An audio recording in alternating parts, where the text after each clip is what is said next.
So guys, welcome back to a new video. This is my first video. Today I'm going to be reacting to a scary video called The Woman Animated. It's by a fella called Llama Arts. I am subscribed to him, as you can see.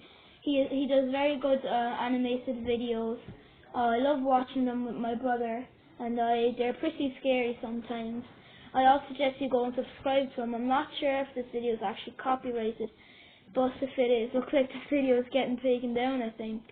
But anyways, let's get on with the video. Make sure to get strapped in and, well, have a blanket. Don't get scared. It was a late, moonless, snowy night. I heard the chilling cry of a bobcat as I arrived home from my parents' house, where we had just had Thanksgiving dinner in northern Michigan. Exhausted, I had finally made it to my bed. Wait, pause that. I need to make the quality a bit better. Where is it? When my pregnant girlfriend asked for nacho cheese munchies, reluctantly, I laced up my boots and went to my car. Due to the cold, it was reluctantly.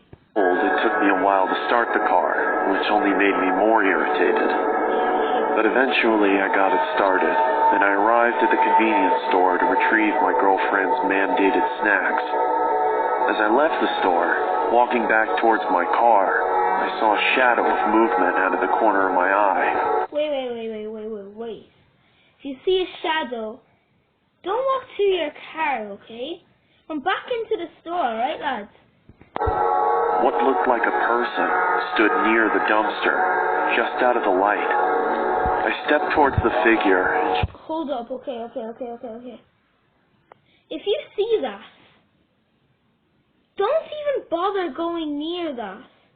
Like, what the heck? How dumb are you to go even just have a look at it? Like, run the other direction. Alright, like, don't be that. She looked at me with a giant, sinister smile. Her face was so weathered, it looked like she had cracks all over her face. She was crouched down and appeared to be chewing on something. I looked to see what she was chewing on. To my surprise, it was a severed arm. It looked old. Wait. Do you see that, like, ring on the finger of the severed arm, he says? Is that, like, her husband's arm that she's been chewing on for the last, like, decade or so? Like, that's just creepy. That's just creepy, like. That is creepy. That it had been rotting for weeks. I saw her glance at something in her pocket. I could see the outline of what looked like a pocket knife. As soon as At this point, I would literally be running for my life. Who stays there just for a little bit longer to stare at a pocket knife? I guess that's what it is. Like, really? Looked back up. She quickly charged me.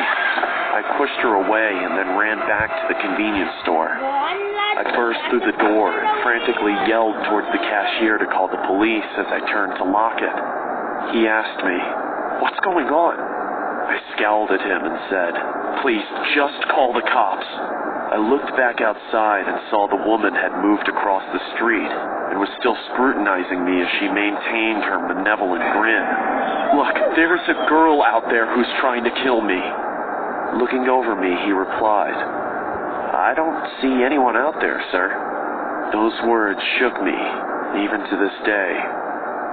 When the police reached the gas station, they began looking around for the woman while one of the officers asked me what had happened, and I told him the details of the encounter.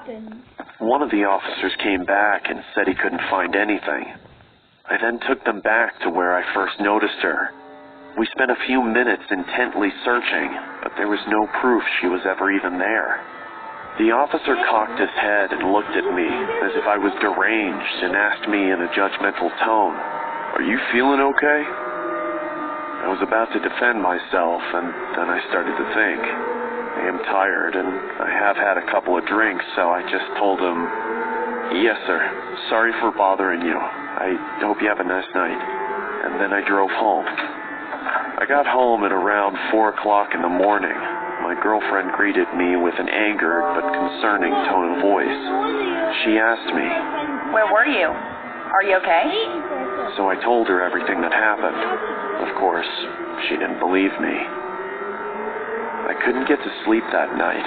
I sat in my bed questioning my sanity, wondering if it was all even real. Am I crazy? Maybe I was just tired. But no, that can't be it. I saw it. But if I saw it, why was there no proof? Where did the arm go? Where did she go?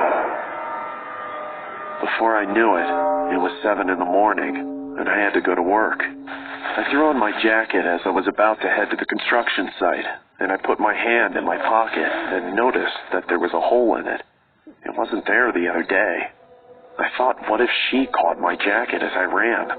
Which further proves my suspicion that she was real. I couldn't believe it. My mind completely went wild until my girlfriend kissed me goodbye. I told my friends at work what had happened, and they didn't believe me either.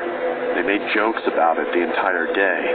I had my bowling tournament that day, so that gave me something to look forward to. I got home and hung my vest and jacket up and rapidly put on my bowling shoes and got my bowling ball. My girlfriend looked at me with a pleasant smile and said, "When will you be back?" "Probably around 11. Don't be long. "I won't. Don't worry." At around 10:30, the tournament had finally finished, and we had won. I was so thrilled I had forgotten about the woman. As we were leaving, I noticed something at the other end of the parking lot. It was that psychotic woman. We stared at each other for what felt like an eternity. She slowly started moving towards me while waving her knife in the air and making cuts. I quickly jumped into my car and turned it on. As I looked up, I saw she was standing in front of me, staring at me. I would have stepped on the gas like in 2 seconds. I went the other direction. She's a samurai person. Now, once that guy with them tiny. She slowly walked over to my window, and she said in a quiet, deep, and scratchy voice, Little pig, let me in. I was frozen in fear, but I snapped back to reality when she banged on the roof of my car, screaming. I quickly slammed my foot on the accelerator and didn't let off it until I couldn't see her anymore. When I arrived home, I told my girlfriend what had happened. Like last time, she didn't believe me. Well, obviously. I really thought I was insane, but I tried to forget about it and get some sleep. She's a zombie. Later that night, I woke up and saw her in my room. Oh no. All she said was, "Let me in," over and over as she got closer. She then started shouting, Let me in, let me in, let me in! Let me in! Come on, Paul. Stop being difficult. I was wondering how in the world my girlfriend hadn't heard this going on. The woman was right next to me and held up a knife to me. That's when I fainted. I woke startled in my room, dripping with sweat. Then I remembered I don't have a girlfriend, nor a house, or a family.